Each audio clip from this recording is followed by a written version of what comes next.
Have you ever wondered how the Romans built such straight roads from town to town to town? Of course they had no GPS, no satellites, no radio communication, and of course nothing to see from above, no aeroplanes, no balloons and such. And yet over what was the entire Roman Empire, we have tens of thousands of incredibly straight roads. This has bothered me for quite a long time, so today let's build a Roman road. So this is Fosbury Hill Fort, largely untouched by the plough and the archaeologists, so we don't know a huge amount about it. However, it offers the perfect starting point for me to explain to you the dilemma, the problem that we have, and to start my Roman road, because it offers a spectacular view all around us. Okay, I'll address the view shortly.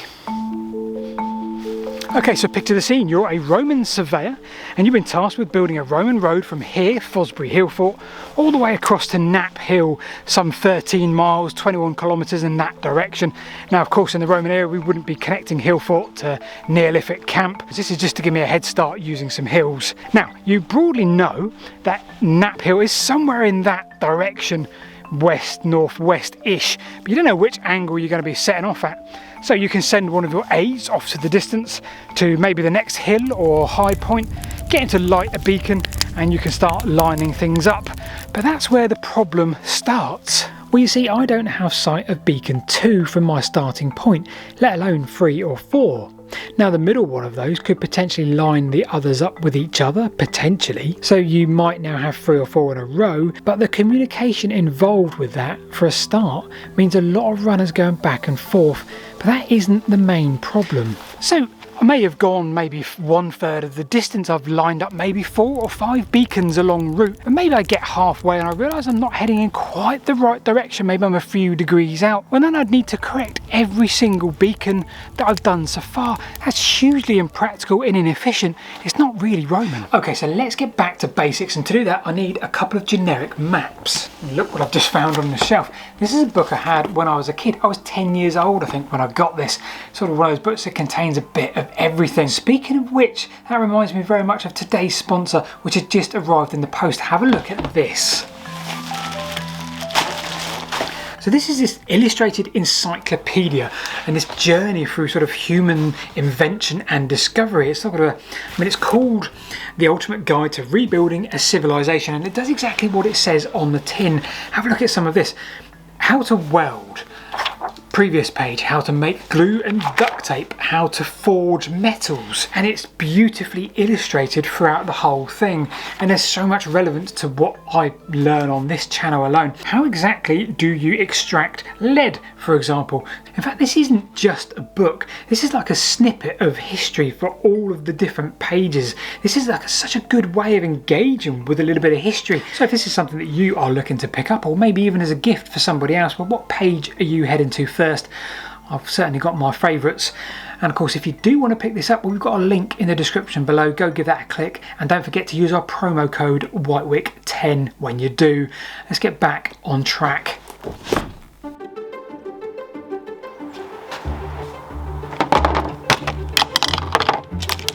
Okay, so this is the problem, but first of all, a few really important disclaimers. This is very much experimental archaeology or citizen science. I'm neither of those things in a formal capacity, so what you're about to witness could be very messy. I've recently been reading a text from Isaac Marino Gallo. Isaac summarises beautifully the various documented attempts to convey potential instruments used by the Romans to build their roads in a straight line. Many instruments were likely founded by Greek mathematics, but we have a magnificent summary of what was available. So I picked through the meat and bones of all of that, and I've come up with this. This is my diopter, or a variation of the diopter, and it's going to help me build the Roman road. I just need to add 360 points to the outside of this. Whilst I do that, I'll meet you back at Fosbury.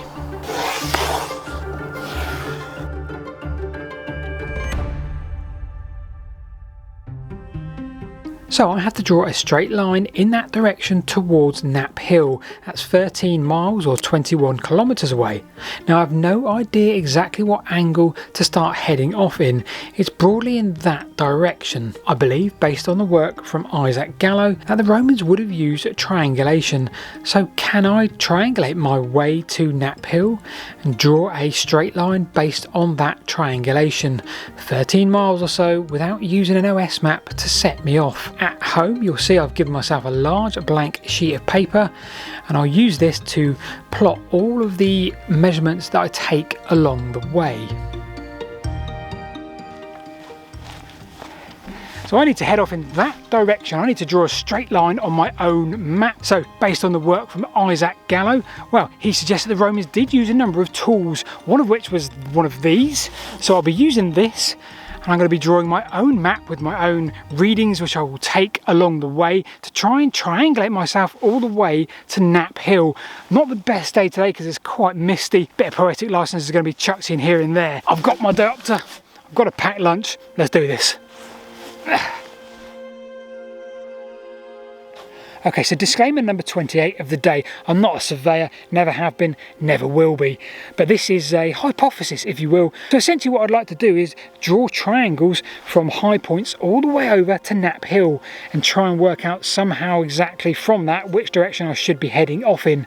So I'm going to go back to some GCSE maths at some point and work out some basic triangulation rules. Now I have allowed myself one more important thing. That is a baseline to start with. Now the Romans are said to have used boundary lines, or even Roman roads already exist. So let's pretend for today there's one coming in on the exact east-west latitude. I can line my diopter up with that east-west line like that, and I can take my first two readings based on this baseline, and then all of a sudden I have the angle for my first triangle. Let's do this. I've also allowed myself the aid of a few runners to measure the distances between the points I'm taking. That will certainly help. Now, disappointingly, we don't have those anymore, so I'll allow myself a glance at the modern map at home to measure those distances.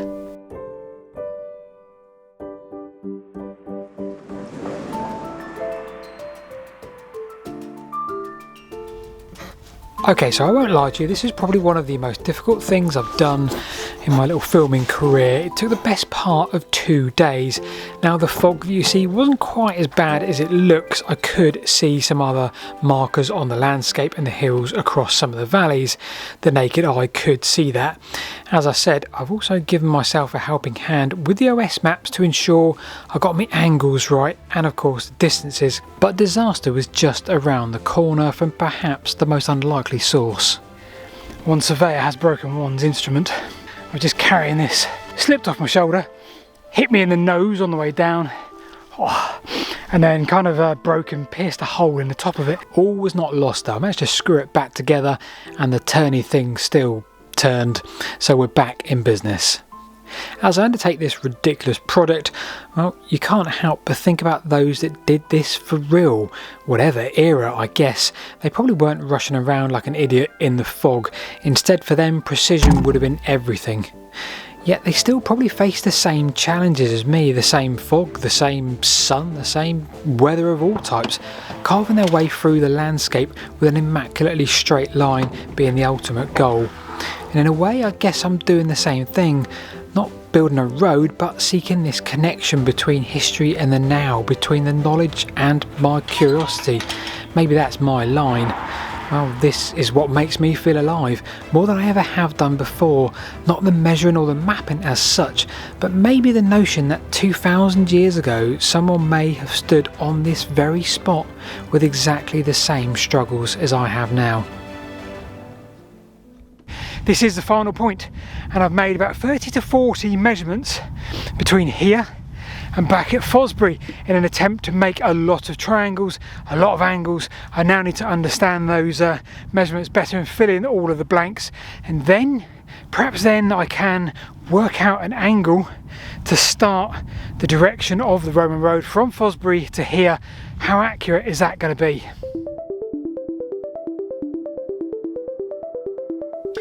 So right now I've got this entire mess of triangles between the two locations.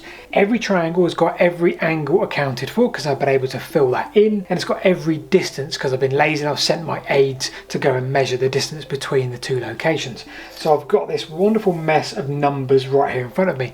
Now I've drawn a dotted red line between the two locations because that's going to be one side of a bigger triangle. So what I need to do now, I feel like, is make bigger triangles using the triangles I've already got. And I wouldn't be able to make these bigger triangles out in the field because obviously you've got the hills restricting the view further on. Okay, so that's not as easy as it sounds, because often is the case when I'm making a bigger triangle, well, I've got two lengths of the triangle and one angle. I need another length and two other angles, but that's okay because when I was researching this, I found you can use cosines to get the next angle and then use a law of sines to find the smaller of the two angles.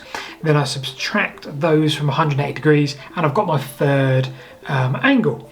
And then when I've got that, I can also work out the distance of the other missing line. So now I've got one big triangle. I've scaled these up until I've got one, and the longest distance on that big triangle from end to end is 20.5. Well, that's great because I had 21 kilometers in the first place.